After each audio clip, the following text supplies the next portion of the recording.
Let us now talk about equivalent ratios. Now in ratios also we have certain ratios which actually mean the same number. So different ratios representing the same number are called equivalent ratios. So equivalent, the word equivalent has equi, means equal. So they actually represent the equal number end of the day.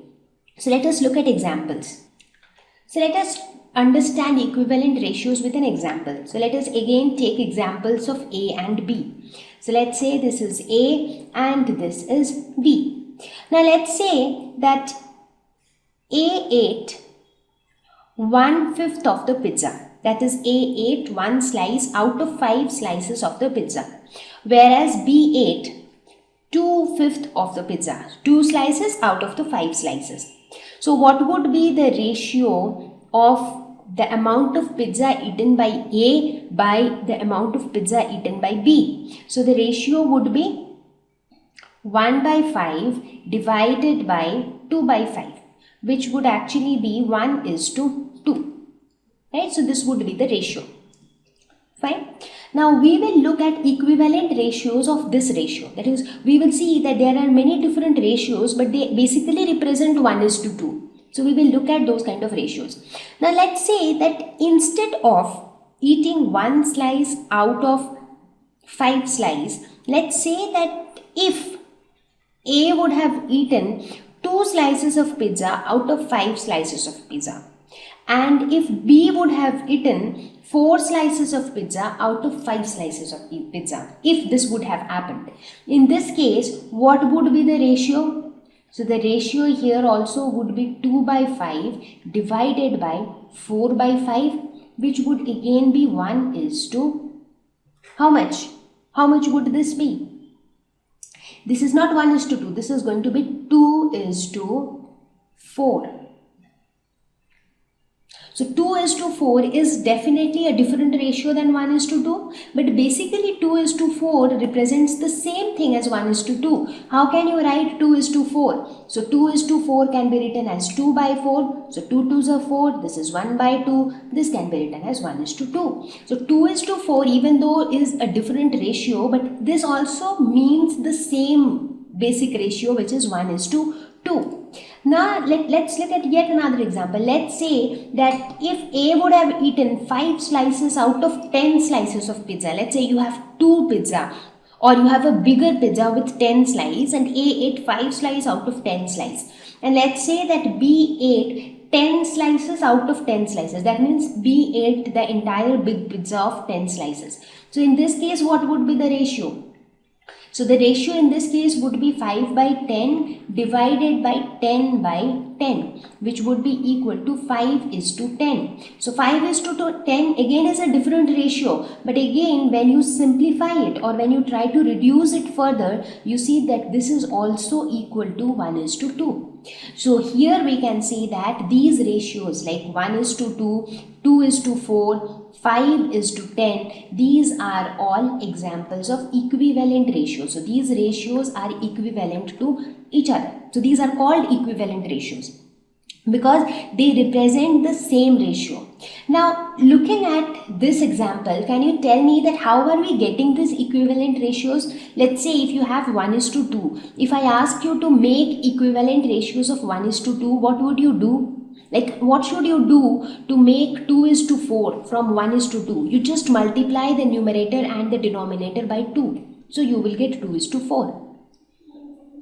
Right? Similarly, if you multiply the numerator and denominator by 5, what do you get? You get 5:10. So multiplying the numerator and the denominator by the same number, you can actually get as many equivalent ratios as you want. So this is the concept of equivalent ratios. So whenever we want to show increase or decrease in a quantity. For example, you might say that my height has increased by 10% in the last 2 years.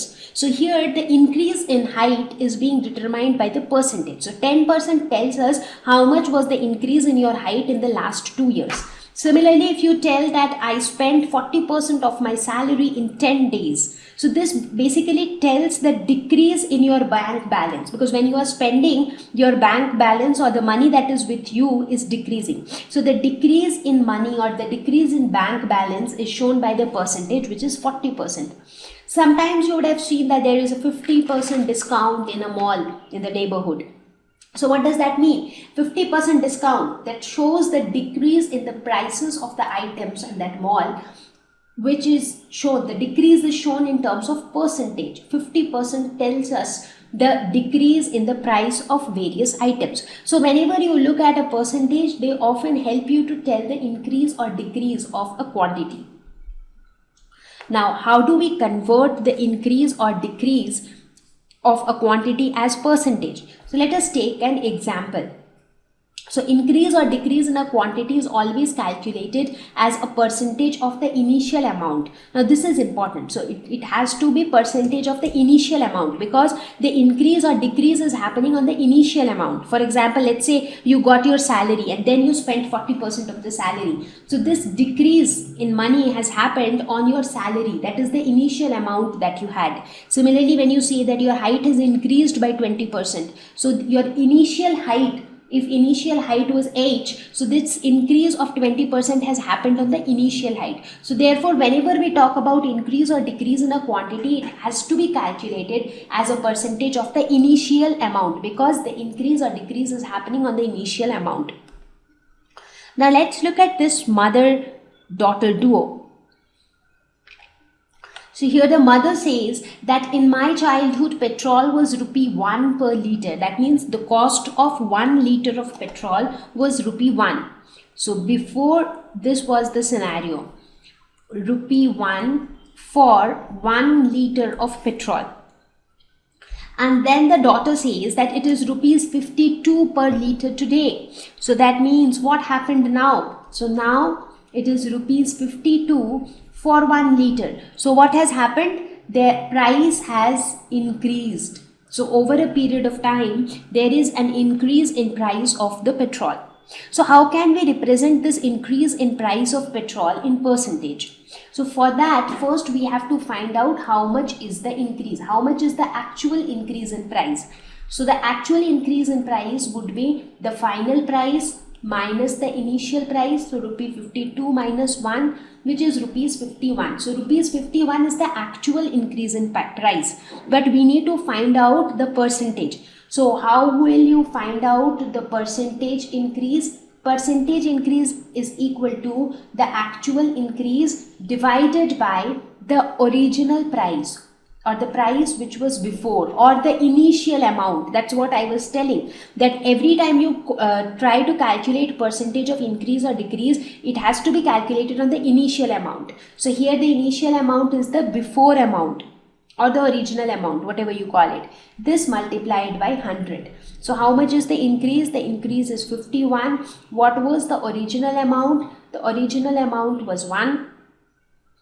This multiplied by 100, because you want to calculate the percentage. So this becomes 5100%.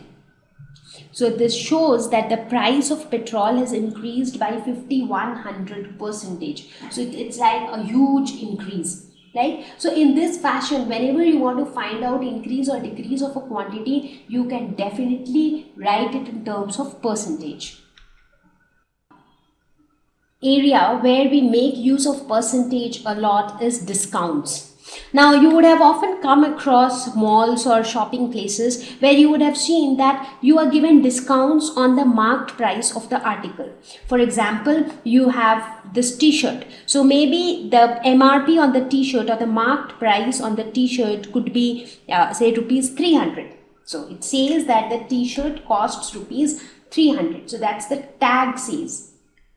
But you have a discount on that price. So let's say that the discount in price for this t-shirt is ₹150. So that is discount in price. So discount in price is rupees 150. So in that case, how much would you pay for the t-shirt? Because the marked price on the t-shirt, marked price is basically the price which is mentioned on that particular article.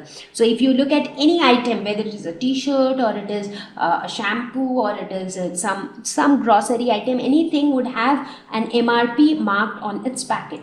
So how much would you pay? The marked price, that is 300 minus the discount price. So basically you need to pay only rupees 150.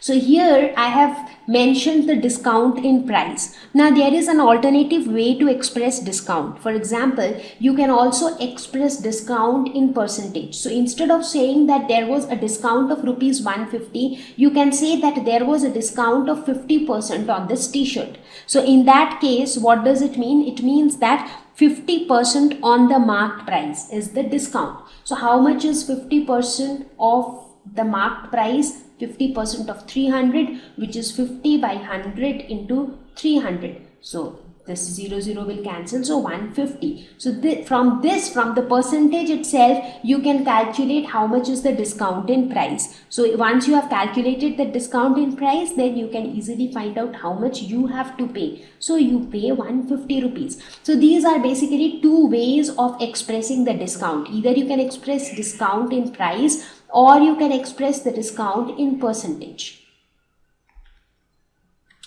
So discount is always equal to the marked price minus the sale price. So if you have to find out the discount in price, what would that be? That would be the marked price minus how much you pay. So what do we pay? We pay, that is the sale price. Now the shopkeeper sells the t-shirt to us. So whatever we pay to the shopkeeper is the sale price.